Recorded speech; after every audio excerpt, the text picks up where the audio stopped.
তো গাইস ফের একটা রাইড শুরু করে দিলাম। কোথায় যাচ্ছি এখন? চাম্পাটি মার্কেটে। চাম্পাটি হচ্ছে তোমার হারালে বাজি কিনতে যাচ্ছি ভোর 4টের সময়। কেন যাচ্ছি, কী কারণে যাচ্ছি সেটা জানতে হবে।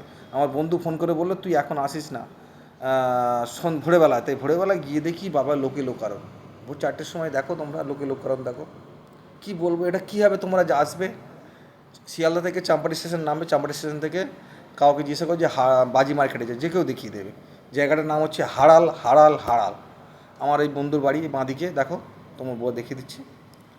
দেখো এইবার দেখো বন্ধুর বাড়ি, এই যে বন্ধুর বাড়ি, এটা হচ্ছে আমার বন্ধুর বাড়ি। আর এটা হচ্ছে ওর দোকান, এখন খোলেনি, এরপরে দোকান করে ডেকে ডেকে মানে তোলা হয়েছে। এই যে ব্যাস ওর দোকান, এটা দেখো যত নিত্য নতুনের বাজি আছে সবই পেয়ে যাবেন। এরা সারা বছরের ব্যবসা, এর দোকান কোনো দিন বন্ধ হয় না।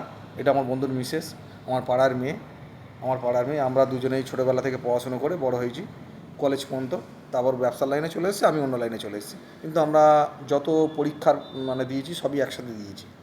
তা তোমরা দেখছো বাজির মার্কেট, এই জায়গাটার নাম হচ্ছে হাড়াল।